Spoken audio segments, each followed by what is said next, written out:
If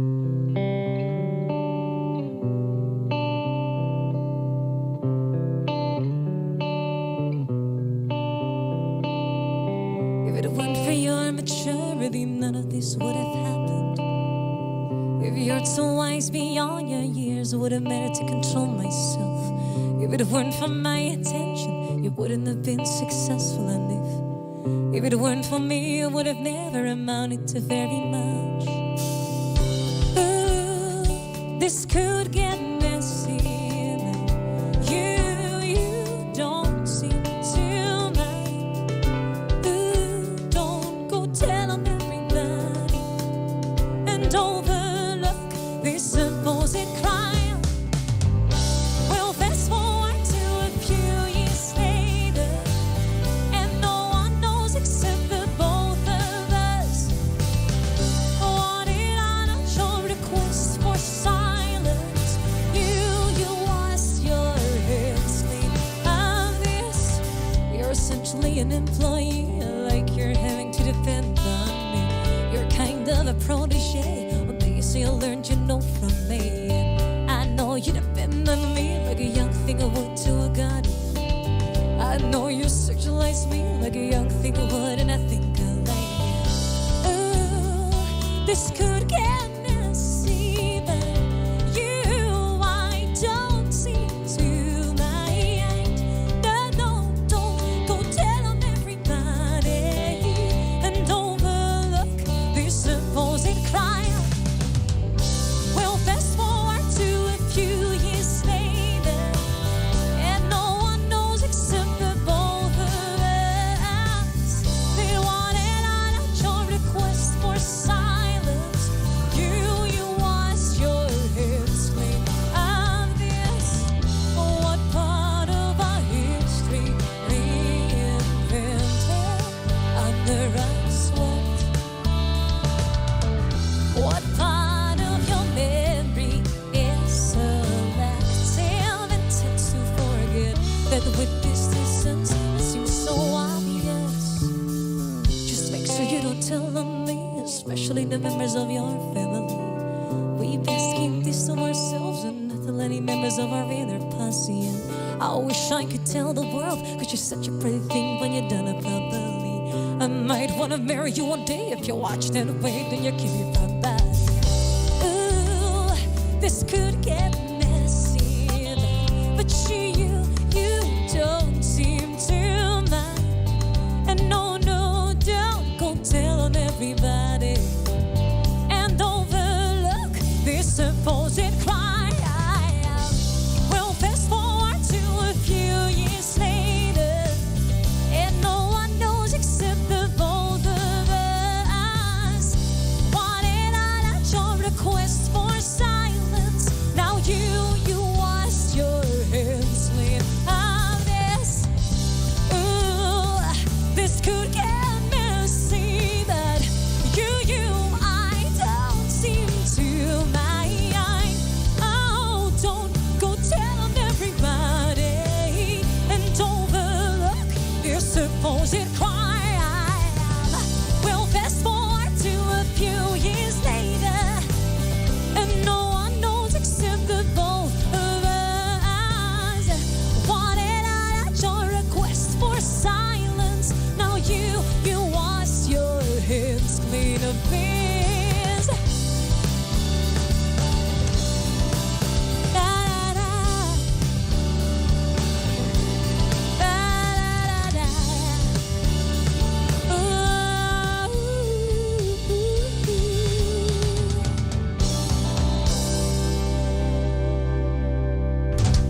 Dit is Veronica.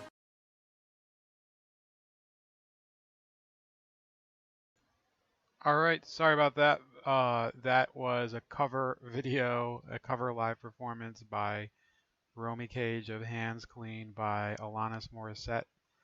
And I am coming to you today to talk about, of course, some observations I have about 2020 election and where I think it's going. And I think a lot of why I'm going to title this really the optimism pessimism stream is largely because, unfortunately, the uncertainty in the different silos that people are living in right now, it makes it very difficult to have an objective path towards November, which I think a lot of people I think are having problems planning their lives beyond November. And unfortunately, I think we're still well away from having certainty, and the closer that we're getting to election day, which is the 3rd of November here in the United States, the more the media has been ratcheting up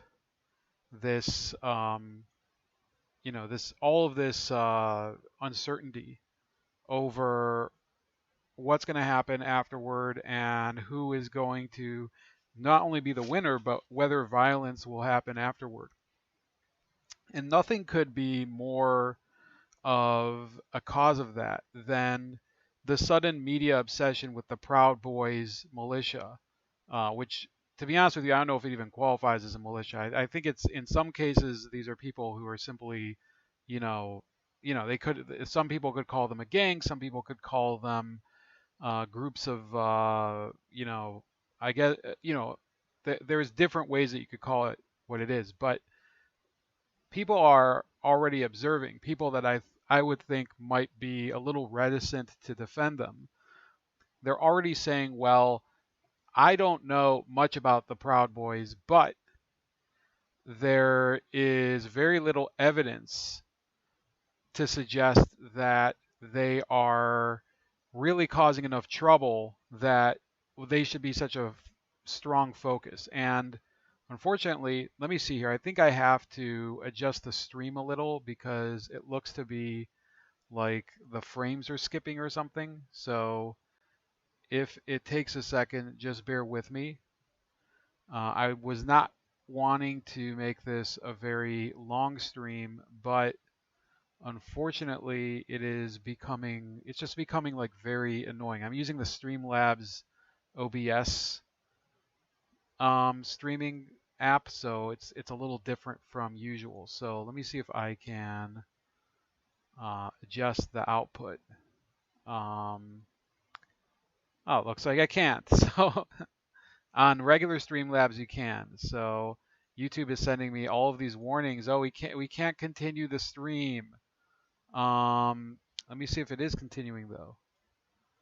Well, it looks like it's still live. So as long as it's still live, I'm going to continue to stream. Let me see if I can hear myself. Oh, it looks like I can't. So on regular, so I'm gonna turn my camera off or put it behind because it is skipping over there. But I'm gonna put the display on. This is the tip jar if you want to tip me now. I want to go over some notes that I made. Usually when I do a live stream, I don't really go for notes that are really, prepared. But I did want to mention that this lawmaker has apparently defected and supported Donald Trump. So we are talking, this might just be a score settling issue, but we're going to talk about that a little so long as the stream is live. I'm going to have to monitor to see that it is. But I'm going to first go through some issues that I wanted to go over regarding the debate that happened on Tuesday. So with that in mind, apparently there was a request for rule changes today that the Trump campaign refused. These rule changes were mainly ones that concerned whether he can continue speaking over the moderator or over the opponent, Joe Biden. So he rejected it, and I think it would be wise for him to reject it because the fact is that people knew 4 years ago who Donald Trump was. They knew who he was going into the debate with Hillary Clinton. Then they've known who he is for the balance of his career. This sudden obsession with, we need to change the way debates are done because of this one candidate. Well, then this is what I would say is just an obvious nod towards the fact that the media doesn't like the candidate, period. right? I am not going to pretend that I think that him interrupting Joe Biden was necessarily helpful to winning the debate, but I would also say that he was frequently being challenged directly, as if he was a participant, by the moderator Chris Wallace of Fox News, and that's something that I think you have to take as a factor, that Donald Trump is not debating one on one. He's debating one against the media, and this is something that, unfortunately, it is a disadvantage that I don't think he can overcome unless people are making the conscious choice when they go into the ballot box, or when they view their when they view the debate on the TV, or they consume media, that they are casting doubt and being skeptical of everything that they see. So, unfortunately, I don't see any other way he can overcome that without engaging in a bellicose back and forth with a lot of these people. A different issue that I wanted to sort of talk about is why was he really going after Biden, being very aggressive and attacking him, and say, talking about things like, if you remember, there was the part where Donald Trump said, well, don't ever use the word smart with me, Joe, because you were last, I think you were last in your class or close to last, and there was like a long tirade, and he was basically making fun of Joe Biden's intelligence, which a lot of people who've been following the campaign, following the Joe Biden campaign specifically when he was running the primaries, they're well aware that he lied about his academic career, claiming that he had more degrees than he had, claiming that he was on a full academic scholarship and that he had finished near the top of his class, when in reality he was, as some of the commentators back in 1988 said, they were saying, well, he's basically a flyweight. He comes off as a flyweight. And these are things that, if you're following the right sources, if you're following people like Dan Bongino, I would say that usually I do listen to Bongino's show, even if, even if I'm having a busy day, I'll try to download it and archive it and listen to it later. But what about the rest of America? What about Americans who are listening to the mainstream media? Do they know about Joe Biden's intelligence issues, or the issues of his dishonest academic career? I would say that it's not getting the coverage that it deserves, but by throwing things like that, by seeing if Biden gets insecure, and by getting him to complain and get feisty himself with Donald Trump, it sort of shows that Joe Biden is not this kindly old man that people are making him out to be.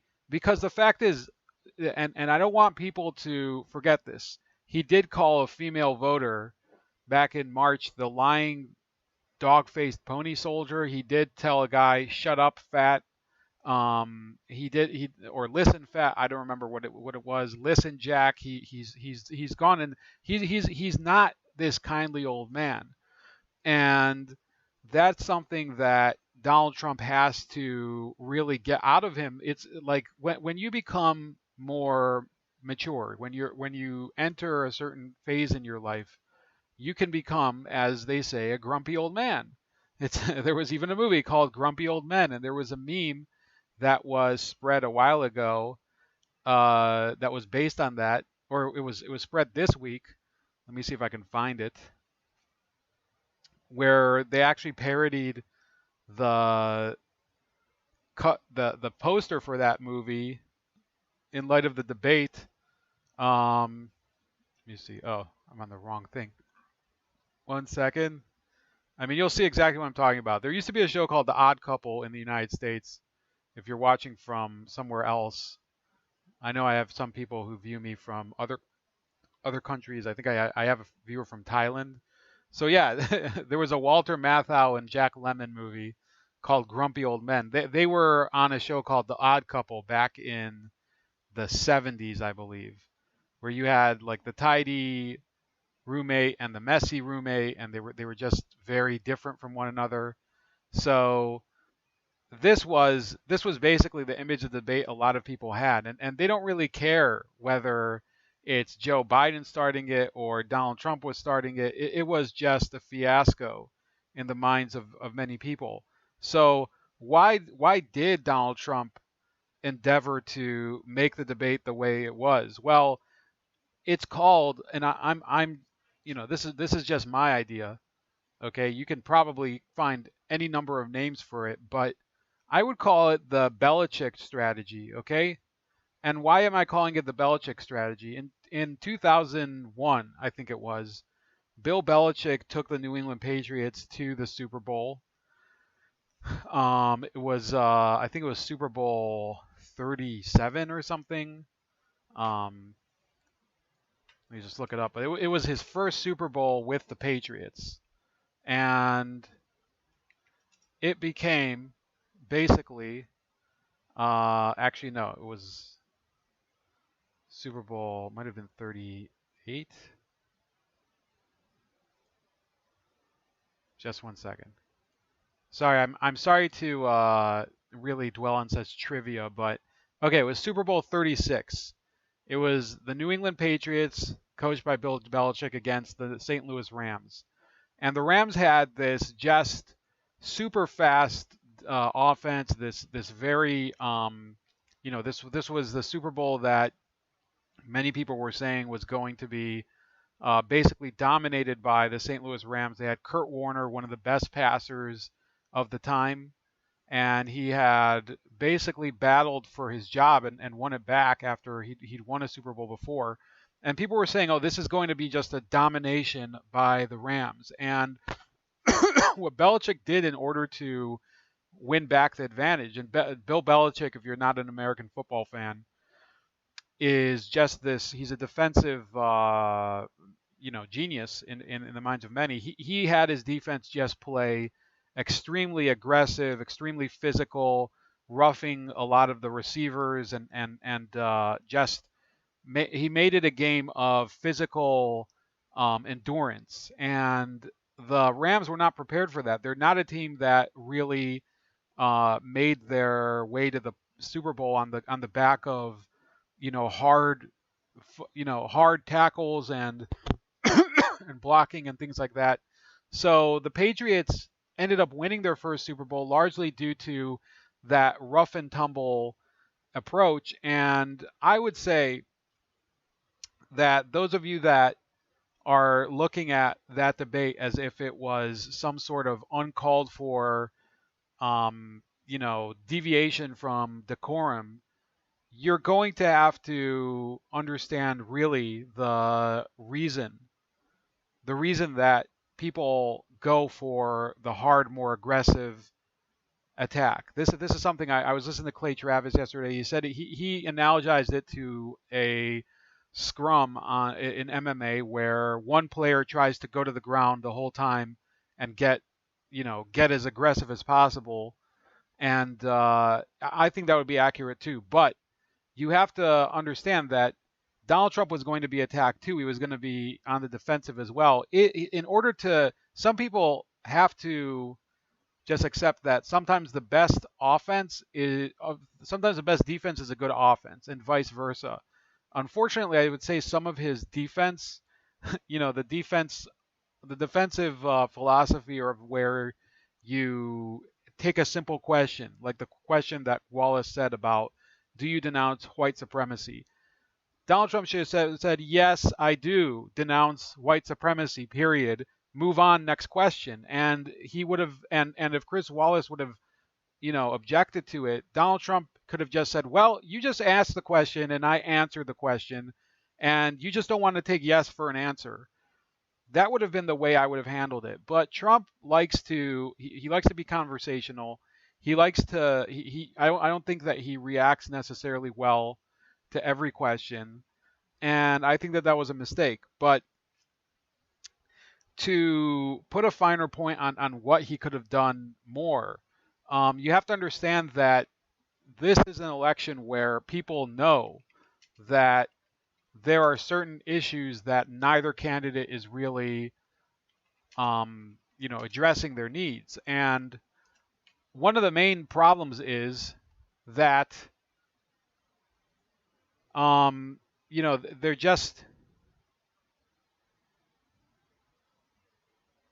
there's just no person in the media who's advocating for things on a class basis. And when I say that, you have to understand, um, for me to talk about class politics is a little bit of a departure and something that normally I don't necessarily like. I would classify myself as a class as a libertarian, as a classical liberal. I don't believe in state regulation and all of that. I think Social Security has been a disaster, but a big issue that Donald Trump can use, and I'm not saying that this is in order to support the concept of Social Security. Thanks for joining, Elron.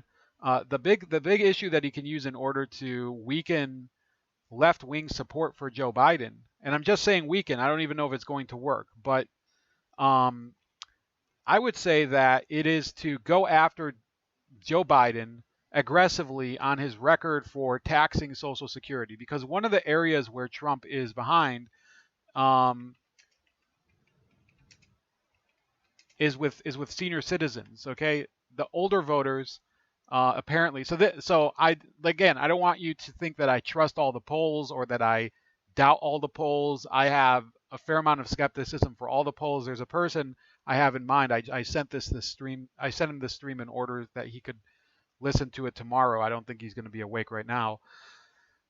But I have a fair amount of skepticism for the polls. I just think that it's very difficult for polling agencies to actually accurately gauge the entire country's public opinion, let alone, either one sector or the whole country as as in general, right? So apparently, though, voters over 65 are being won by Biden by double digits. So what's the best way to talk about issues that senior citizens might find important?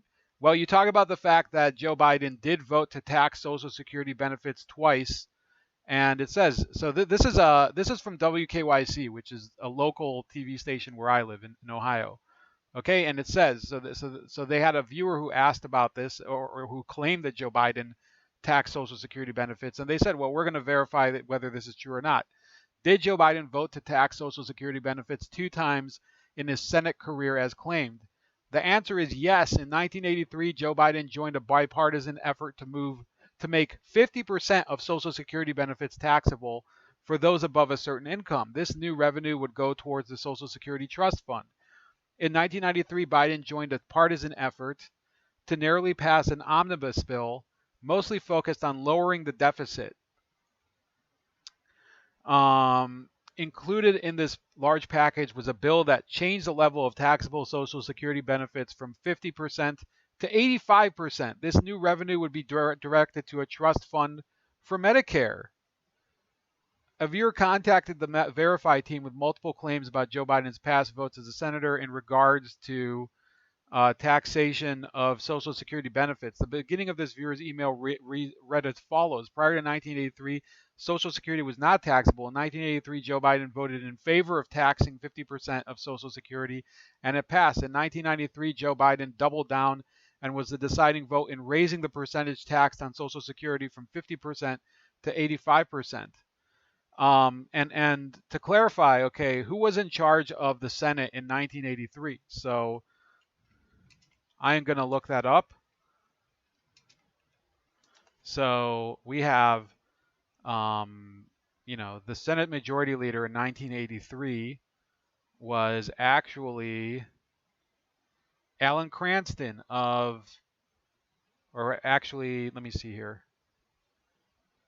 Might have been Howard Baker. So the Republicans were in charge of the Senate from 1981 to 1985. This is something that was a Republican initiative. Therefore, there are a couple ways that that Donald Trump can use this. He can say that, well, you have a guy who, when the Republicans in the 80s decided, oh, we're going to tax Social Security, he crossed party lines and he supported it. And he decided, well, we are going to tax Social Security, which, by the way, this is a good way for Republicans or people like, I don't even consider myself a Republican. I think the Republican Party gives away too much, especially on firearms and approving budgets that fund Planned Parenthood and things like that. I would say that they can go and tell people this is a party that they all the time want to increase Social Security, but then they want to tax Social Security. So they're just trying to use this as the Ponzi scheme that we've been saying for so many years in order to have money just recirculate within the government, right? So the government taxes you that when you go to work every day, if you have a job. I'm a contract worker, so out of my pay goes a certain amount to Social Security, even though I'm one of the lowest brackets in the country in terms of income, even though if I could, I probably would opt out of Social Security in order to invest probably in more of a market plan. In any case, so yeah, they take away money from almost any person in the country except for certain union positions. Like public employees sometimes have a different retirement plan, and they're outside of Social Security, so they pay into it. If you're a teacher, for example, in California, I believe you pay into the Cal PERS system. So what I'm saying here is that the government, the U.S. government, takes money out of your paycheck, right, to pay for Social Security, claiming that in the future you are going to be able to cash in on that money. Then when you're finally eligible for Social Security as a senior citizen, right? You've worked all that time, you've retired, you're now cashing in on your Social Security. You are now being taxed on that income that supposedly you paid into in the past. So it is literally a way for the government to continue to take tithes out of your income multiple times for the same work. That's the way I would go after it. It would be difficult for him to make that argument on a debate stage because he would be interrupted and people would start, and the debate moderators, you saw the way Chris Wallace was behaving on Tuesday night. These are things that are not discussed in debate.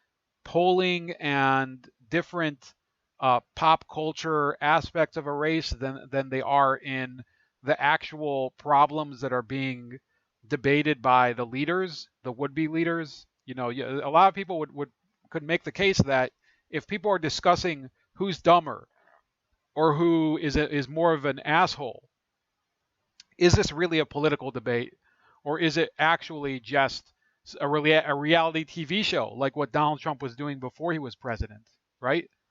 But I would say that if I was President Trump, who, by the way, with all my criticism, I do plan to vote for him, I would go very hard on Social Security, very hard, attack Biden, ask him why he thinks senior citizens who already paid into Social Security need to pay again when they draw Social Security in their old age. That's really where I would focus, and it's something that I think would damage Joe Biden heavily because it's been confirmed, and this is something that people would be. I would say senior citizens would have a huge problem with. Now Biden already he has an attack point that he's using to go after. If you hear thunder, that's raining like crazy here, but Biden has been attacking Donald Trump mostly on the coronavirus. And in order to win back voters, Donald Trump is going to have to continue to attack Biden's own record on healthcare, his indecisiveness on whether to support universal healthcare or expand Obamacare or commit to whatever he wants to do, because Donald Trump is going to have to say, look, Joe, you are supposed to make a decision. And if you can't make a decision and support something right now before the votes are cast, and you're telling the voters to decide on something that you can't decide on yourself, you don't deserve to be running for president. You should give it to someone who actually does have an idea of what he wants to do. Like, for example, by the way, Bernie Sanders, okay? Bernie Sanders said up front what he wanted to do, okay? It's not that difficult, right?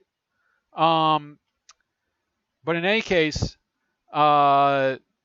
it's become just ridiculous how people are avoiding the issue of what Joe Biden's record on everything is.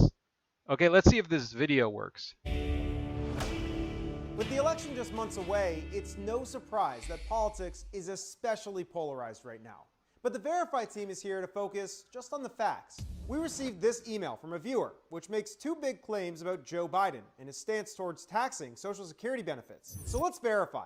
Our sources are Joseph Cordes from the George Washington University, Alex Lawson from Social Security Works, a DC advocacy group, and the Social Security Administration. Here's claim number one.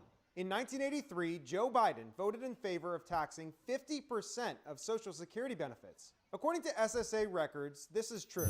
Biden did vote for this historic bill, but our experts say this needs context. Social Security at that It needs context now. So it is true, but it needs context because it's Joe Biden. time was facing what's called an action-forcing event. Lawson says that there was simply put less money coming in to fund Social Security than was needed to pay out benefits. So essentially, at the time, people were starting to realize that Social Security is it's what's it called? It's an insolvent plan. It's not a plan that is sustainable, and people need to understand that Social Security is one of the biggest scams in America. I remember this is a point of frustration that I think it's something that actually causes me like real stress. My dad's a diehard Democrat, and we've had a bad relationship on many things. Politics is certainly one of them. And a couple years ago, he said to me, Social Security is a huge scam, and people don't realize that it's completely insolvent and there's no way for it to continue to pay for itself. And I stared at it and I'm like, how can you say that and continue to support a party that has repeatedly run on this premise that if you touch Social Security, if you want to change in any way how the plan is, how the program is run, then you're somehow killing Granny. You're throwing Granny off the cliff. And he just won't relent. He can't connect two different issues that are related when it comes from, the relationship is event and who's responsible for the event. He will never attribute correct responsibility for the event. He'll only complain about the bad effects of it. And this is just one example. He just, he knows there's a huge problem with Social Security. Not only does he know it's a huge problem, he called it a scam, if my memory serves me.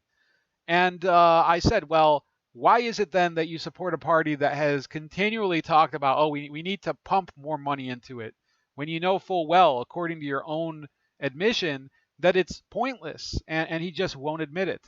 Partisan Greenspan Commission was formed to find a solution. The result was a bill that made 50% of Social Security benefits taxable for those with an income over $25,000. That money would then go towards the Social Security Trust Fund. It was not a tax increase to fund general government spending. It was a tax increase to help fund Social Security. Read, it's not a tax increase it's a tax increase. We're basically taxing income that belongs to you because you paid into it. So now you have to pay into it again, because then otherwise you won't be able to draw on it. But when you draw on it again, you're going to have to pay again. And that's where the second part of this comes from. I already know what he's going to say. I haven't watched it yet. Passed and signed by President Ronald Reagan. Okay, here's claim number two. A decade later, in 1993, Joe Biden voted to raise the percentage taxed on Social Security again from 50% to 85%. This one is also true. SSA records show that Biden did vote for this bill. Our experts say that this added revenue goes to a trust fund that feeds into Medicare. Here's some important context. First, unlike the 83 bill, our experts say that this one was far more partisan. The legislation was not supported by a single Republican in the Senate, leading to a 50-50 deadlock. Then Vice President Al Gore had to break the tie. Also, we should point out that this was just one bill within a massive package of bills proposed by the Clinton administration to try and lower the deficit. In DC, it's called an omnibus, and it means it's this massive package that includes all sorts of different things, and they smush it all together. So both claims are true, and now you've got the full context. Yeah, you have the full context, but they make the context seem as if it excuses what the what Joe Biden did. This in effect means that Americans are being taxed double and in many cases double taxed on income that they earn from Social Security, right? So, Social Security income means that you, as a citizen of this country, when you go to work, the government takes a certain amount of that, puts it away for the future as a little nest egg for you for when you retire and nobody else can touch it. Well, nobody else except for them. And they keep touching it again and again. They keep touching it like a child that's next to Joe Biden. It's ridiculous. And I think that we have to really I don't know what it's going to take. I think people might have to actually write to the write to the Trump campaign and tell him to focus on the Biden record on Social Security, which is a major problem for Biden. Other issues are, Joe Biden has a long history with companies like MBNA. So how Biden helped strip bankruptcy protection from millions just before a recession. This is from 2019, and this has to do more with his past prior to being in the not the White House but being the vice president. So technically he's in the White House. Biden at the time stressed that he wasn't acting on behalf of the credit card companies. Biden's camp claims now that BAP-CPA was an effort to get some concessions out of a Republican bill that would have been a bigger disaster without his intervention. But to his critics, there are red flags. For example, one of the biggest credit card companies in Delaware, MBNA, hired Joe Biden's son, Hunter, in 1996. Again, Hunter, the person that, God forbid you ever mention him in front of Joe Biden, suddenly he doesn't remember which son you're talking about, even though he only, unfortunately, not to rub it in, but his older son passed away. So if we're talking about his son, we're talking about the son that's still alive, Hunter Biden. That this is something that he brought up in the debate. He's like, "Don't go after my son. My son served in Iraq." That's the wrong son. And people know, if you're not intelligent enough, Joe Biden, to understand which son the president is referring to when you only have one son who's left alive, then you're just using the memory of your dead son in order to avoid answering questions about the other one. It's unfortunate. I know that Joe Biden, he's lost 2 children, right? And I've met people who have lost children, especially a couple people I know who've lost children to drug overdoses. And I would never attempt to make light of losing a child. Somebody who you raised, his daughter, I believe, was only in middle school, I think, when she was killed in the car crash. Might have been younger even. So it's obviously very painful for people who lose a child, but it's eminently clear that that Donald Trump was not referring to Beau Biden, who died, I think, in 2010 from a brain tumor, because nobody is talking about Beau Biden except for Joe Biden, right? We're talking about his live son. Even after Hunter became a federal lobbyist in 2001, he stayed on at MBNA as a consultant at a fee of $100,000 per year, meaning he was pulling in a 6-figure salary at the same time his father was pushing for the industry's top priorities. Biden's interests were so aligned with MBNA's that in 1999 he was forced to defend himself by declaring, "I am not the senator from MBNA," but even without the shadows of impropriety, critics of Biden's support for bankruptcy reform had plenty of fodder. So the bill that was in question, we sort of cut to the chase, but it was the Bankruptcy Abuse Prevention and Consumer Protection Act. It meant that people would have a harder time declaring Chapter 7 bankruptcy. And I believe Chapter 7 bankruptcy is what you declare when you have too much credit card debt. And I personally, I don't really put almost any money on my credit card. I usually pay from my debit card or from other, more direct payment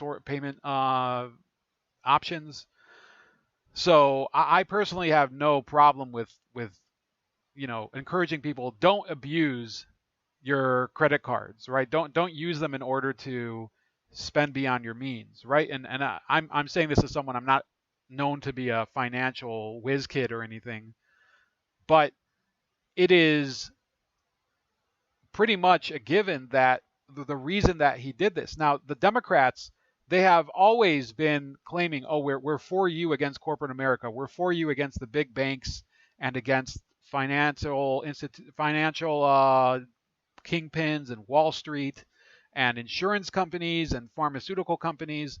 The reality is that Joe Biden's ties to credit card companies are, it's just well known. This is from a station in Delmarva, Maryland, is it?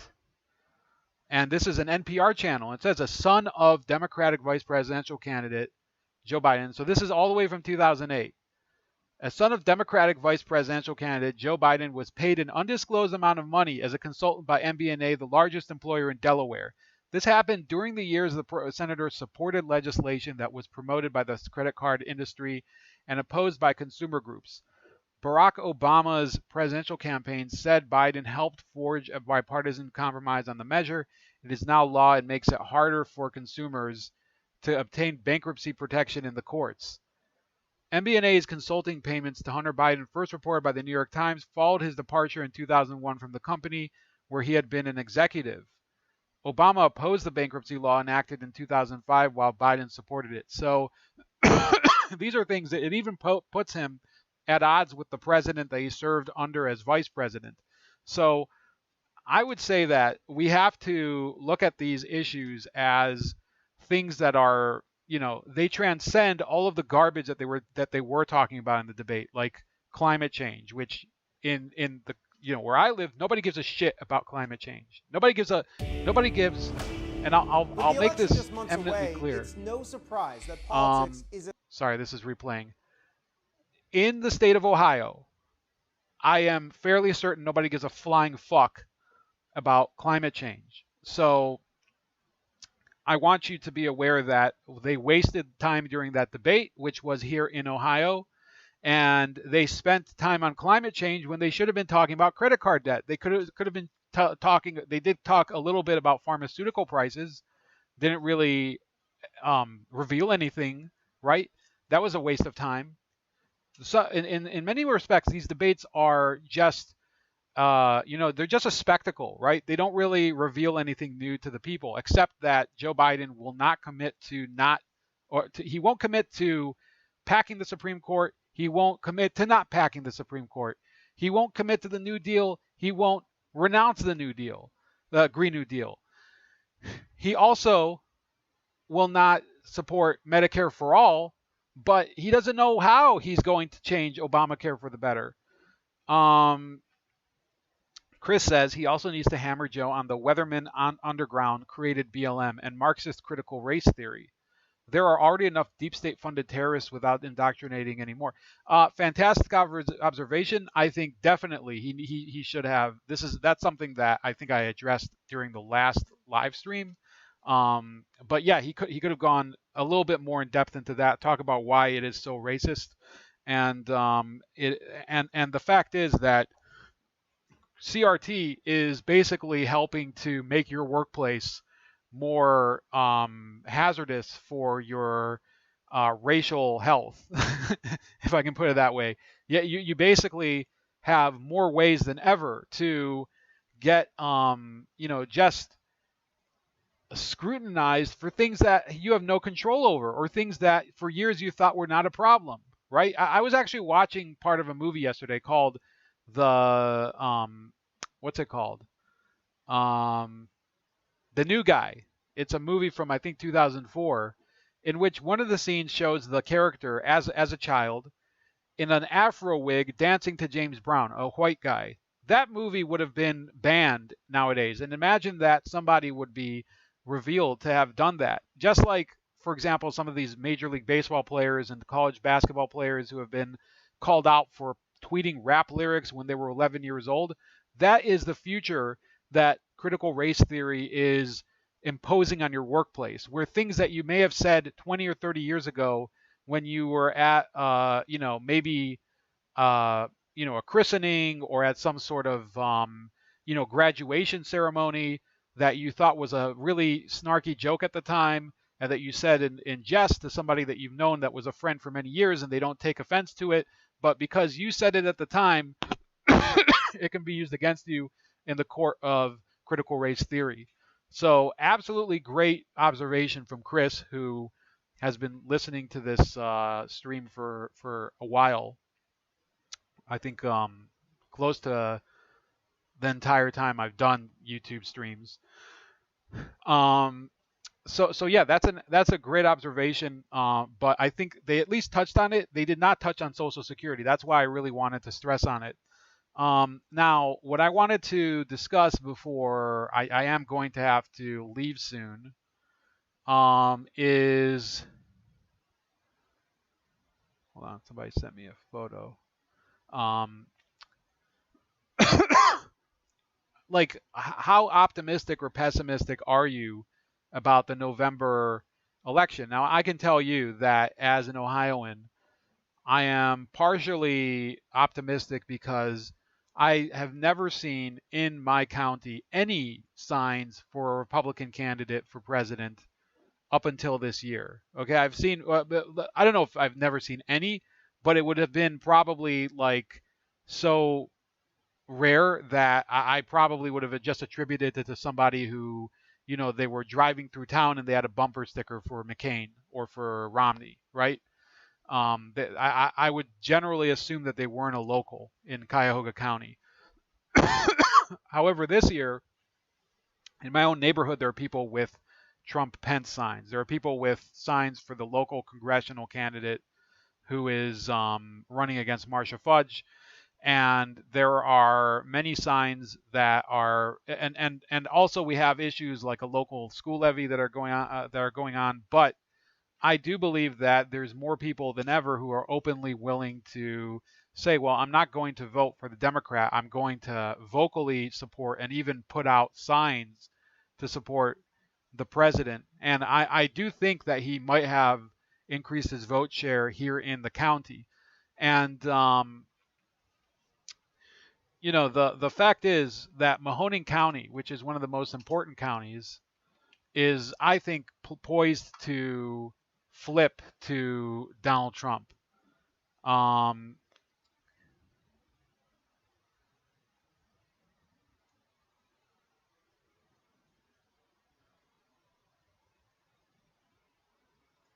So there's more and more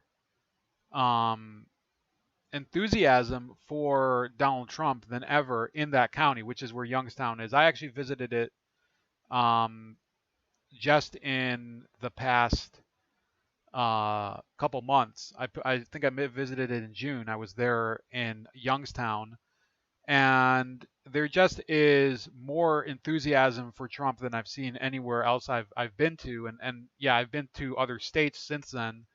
And I just think that if Donald Trump can win the Mahoning Valley, Mahoning and Trumbull counties, which are two very industrial areas in Ohio, it is not like he already won Ohio very strongly in 2016. Okay, and I'm sorry, I know some of you are from other states.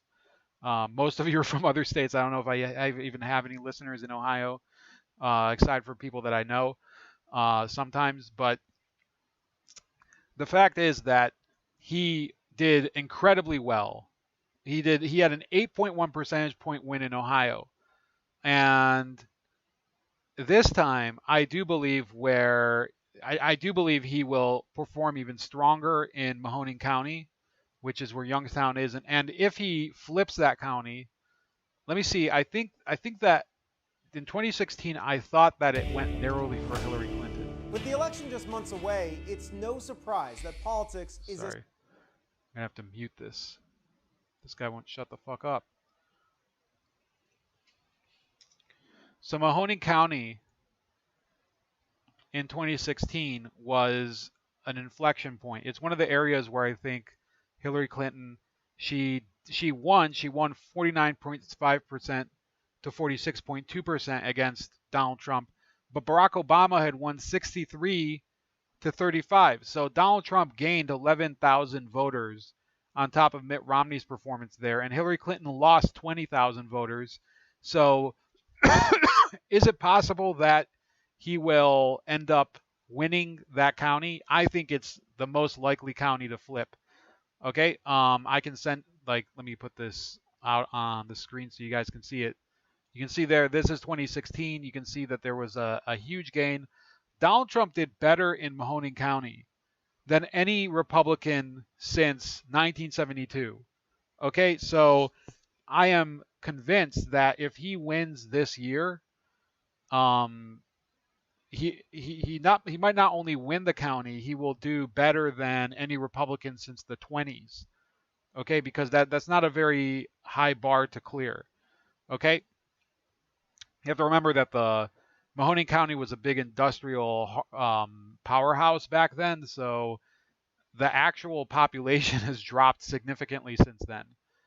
You can see actually that in 1988 there were, let me see here, where the height of the voting population was about 120,000 in an election, and it hasn't really moved. So, last time it was 130,000.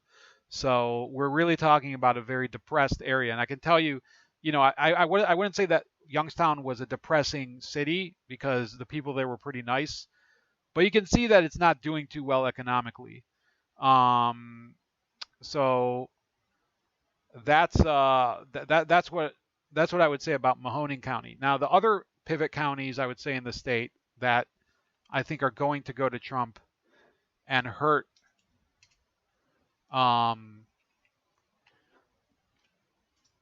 Biden's chances of even competing in the state.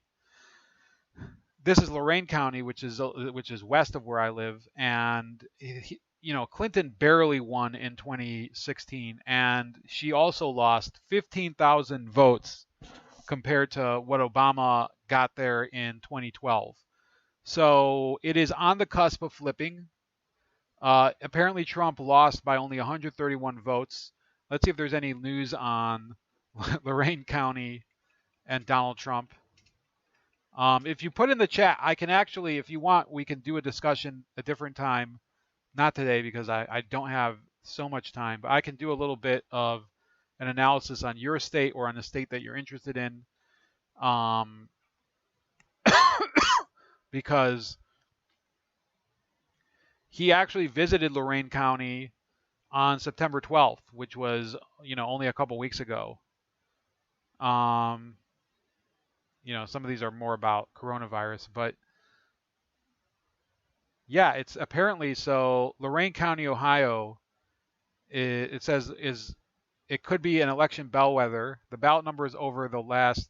Hold on, this is Washington Times, so they're a little annoying here.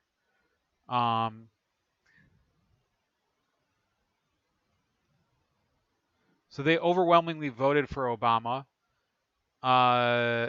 and Lorain County Republican Chairman David Arredondo said the loss of manufacturing, steel, and union jobs combined with the stellar economy that marked Trump's first few years in the office have combined to bring about a lucrative opportunity for Republicans. There's a lot of enthusiasm for re-electing Trump, he said in a sit-down interview at Republican Party headquarters in the quiet county seat of Lorain.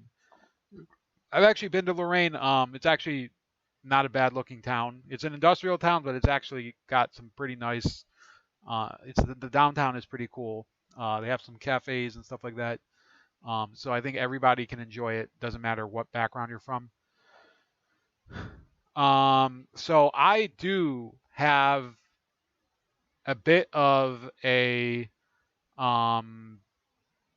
prediction that if he wins Lorain County, now you have to be aware that the 2016 election in Ohio was already the biggest upset. It was the biggest blowout for a candidate in decades. I think since the 80s, right? So it's become basically, our state has been trending red. I don't believe that Biden can win it.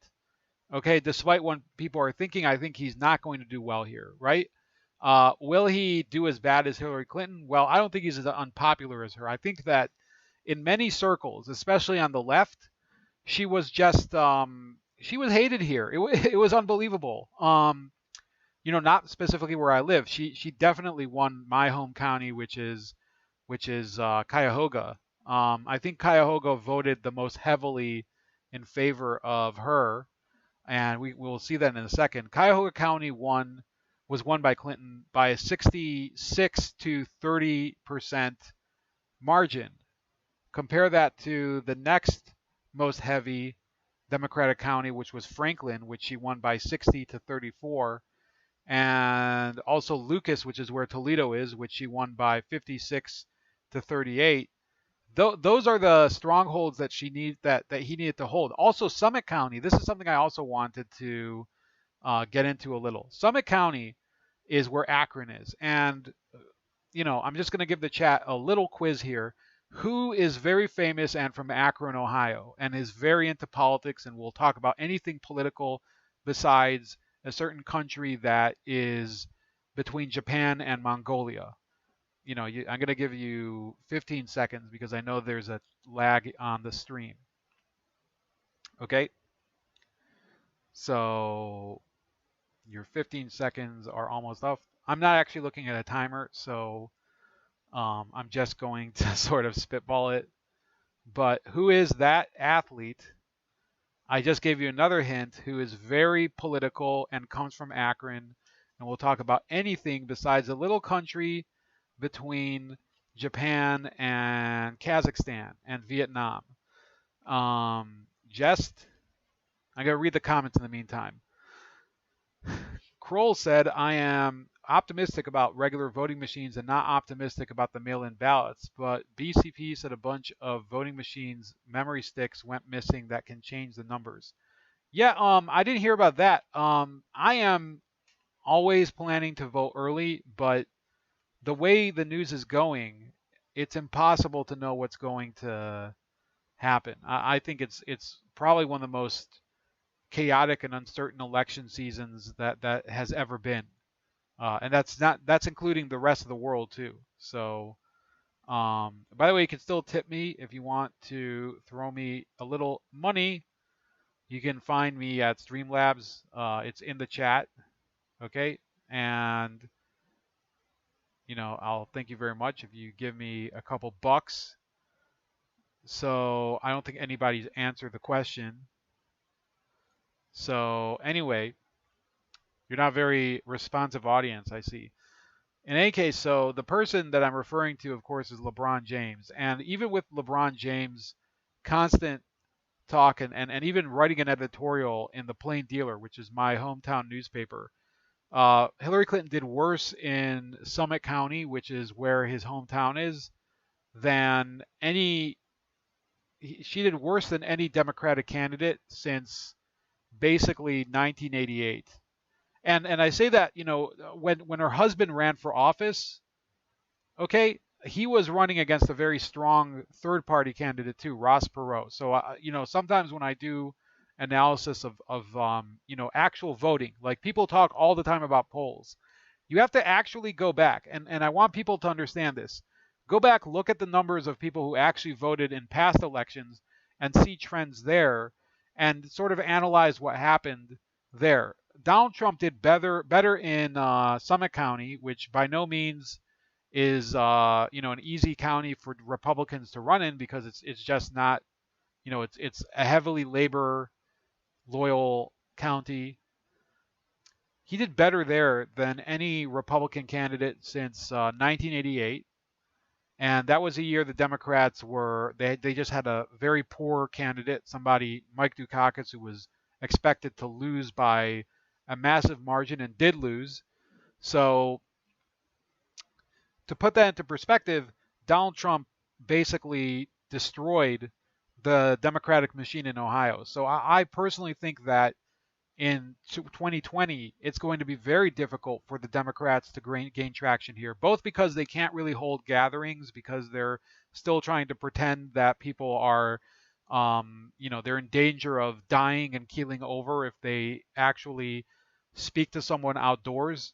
That's what's so ridiculous. And this is something Trump brought up, that his rallies are typically outdoors. So what's this whole obsession with the coronavirus? The scientists themselves say that when you're outdoors, you don't need to take as many strict precautions as you do when you're inside. and that's one of the reasons he prefers outdoor events, right? So this is something that he's so the Democrats though are not doing that. They're not really embracing the the mass events that they could be if they had any popularity, because as Trump said during the debate, it's possible that Biden would not draw almost any attendance. He didn't draw.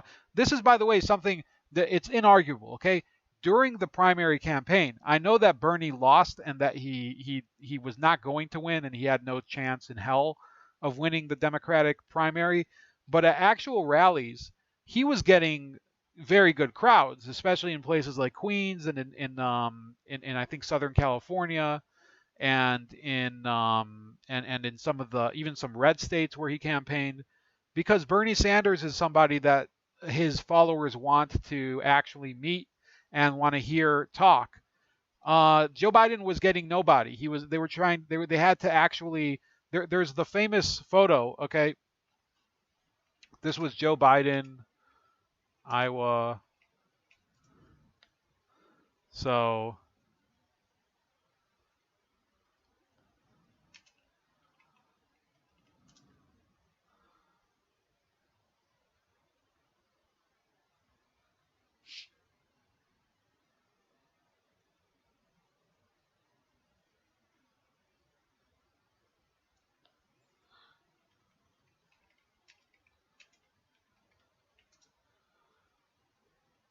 this was in Iowa, okay? And Joe Biden went to talk to viewers in Missouri Valley, Iowa, and this guy was basically ignoring him while watching an Alabama football game. This was in December of last year.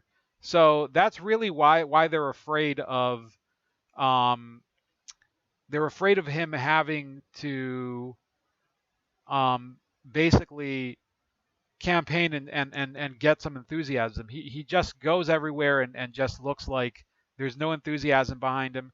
So no, I'm not really believing the polls. I am optimistic about my state, but as the country as a whole, we're seeing the system itself is difficult to believe in because there are many examples of mail shenanigans that are going on right now, and that's why I'm telling people, the people that I do know, and the people that I think would be receptive. People who listen to me, people who read my stuff, people who know me in real life, people who might only know me from things that articles I've written and things like that. I would suggest you not only not vote by mail, not only vote in person, but that you vote early at a polling station. Just take a trip out there. Usually the line is shorter, and you also have you don't have to deal with any sort of shenanigans along the way, and you'll probably not have to you will have the safety and security of knowing that, well, you've already cast your vote and the vote is in, supposedly. Obviously there could be freaky things like somebody burning down the county board of elections, which in our day and age would not be exactly something that you would say is out of the realm of possibility. But that's about it. What other topics did I have? So this is Bernadine Kent. I just wanted to leave with that. This is an Ohio Democratic state legislator, and she is basically endorsing Donald Trump. If there were any question that Columbus Representative Bernadine Kent was on the outs with the Ohio Democrats, it was clear Tuesday when she announced her support of President Donald Trump. Kennedy Kent and her husband James Whitaker greeted Trump aboard Air Force One in Cleveland ahead of Tuesday night's debate, according to a poll report. Kennedy Kent, who is black, let's check that. Fact check, yes, publicly announced her endorsement of Trump earlier in the day, citing low unemployment rates among black Americans and increased support for historically black colleges and universities. We all recognize that gainful employment and economic development is the best deterrent against violence and social unrest. So I want to thank President Trump for his commitment to ensuring the success of the black community in every way, Kennedy Kent said in a news release.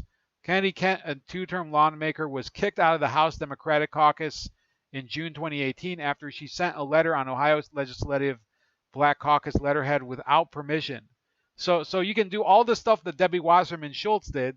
Let's remember, Debbie Wasserman Schultz rigged a primary against Bernie Sanders. Debbie Wasserman Schultz basically has been involved in every electoral shenanigan over the past 20 or 30 years. She was involved in all the WikiLeaks garbage and in denying that she was acting against Bernie Sanders, but she was never kicked out of the Democratic caucus. But this lady was for using letterhead without permission from the Ohio Legislative Black Caucus. It actually shows that you can have white privilege or whatever. Debbie Wasserman Schultz is Jewish, but she would probably say, I'm Jewish too. But the fact is that she has plenty of privilege, whatever privilege it is white, Jewish, not being black within the Democratic Party, because the only thing that gets you ahead in the Democratic Party is being a corrupt piece of shit. She hasn't been to the State House since May 2019, telling the Columbus Dispatch in July she has continued to serve her constituents from home. Ohio Democratic Party Chairman David Pepper said the endorsement does not reflect the strong support among Ohio Democrats for Joe Biden. She basically hasn't been involved with the party or her State House job for a long time, Pepper said. This is the first time I've heard of her in a while. Obviously, she checked out of her public position a long time ago. Kennedy Kent, who is not running for a re-election this year, said muddied mistreatment and unlawful action against her by the House Democrats drove her away from the party. Following my traumatic experience on May 22nd, caught on State House security video, my husband proclaimed his intent to vote for President Trump and walked away from the Democratic Party, she said. After considering this scarring event as well as other negative experiences in my legislative career, I, along with other citizens, came to the conclusion that the Democratic Party does not have the people's best interest in mind. So there's a woman who might have been getting getting moved out of the getting moved out of the party. That she probably would have lost the nomination if she would have run run for re-election. So I think that this might have been inevitable. So I think that's about it. I will try to re-upload this to all the different alternative alt-tech video platforms. So those are they're in order. They are BitChute, Library, and Rumble. Now, besides Library, you also have this. I wanted to mention this. This is called Odyssey, and it is sort of like it's part of Library. So if you're subscribed to me on Library, you're also subscribed to me on Odyssey. I'm not totally sure what the difference is, but you should subscribe to me on both. Here is the Odyssey address. So I do want you to subscribe to me on those because obviously it helps me. It helps it to become a more I do need ways to grow the audience more, and it just is not working on YouTube. So I'm also going to put my Rumble channel, if I can. So here we go. Rumble is really more with it's something that Dan Bongino is promoting. So I'd like you to subscribe on there, and those are places, especially for uploads, that you could probably see the uploads first instead of waiting for the notification that's not going to come on YouTube. And I think that they do send notifications. I think Rumble's notifications actually work pretty well. Library, I think you have to maybe enable it to go to your email. There's apps for both of them. But that's about it. Please like, share, and subscribe, and I'll talk to you guys later, and I'll cue the music again.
maybe none of this would have happened.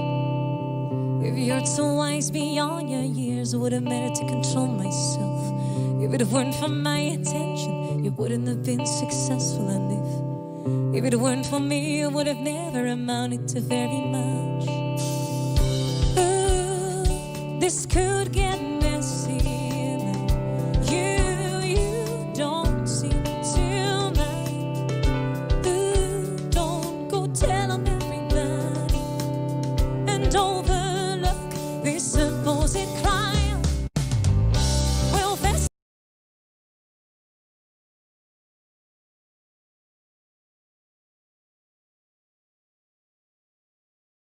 forward to a few years later, and no one knows except the both of us. Wanted on a your request for silence. You wash your hands clean of this. You're essentially an employee, like you're having to depend on me. You're kind of a protege, well, they say you learned you know from me. I know you depend on me like a young thing would to a god. I know you sexualize me like a young thing would, and I think I like it. Ooh, this could get messy, but I don't seem to mind. No, don't go tell on everybody and overlook this supposed crime. Well, fast forward to a few years later, and no one knows except the both of us. They wanted on your request for silence. You wash your hands clean of this. What part of our history reinvented under us? What part of your memory is selective and tends to forget that with this distance it seems so obvious? Just make sure you don't tell on me, especially the members of your family. We best keep this to ourselves and not tell any members of our inner posse. And I wish I could tell the world, 'cause you're such a pretty thing when you're done it properly. I might wanna marry you one day if you watched and wait and you keep me from body. Ooh, this could get messy, but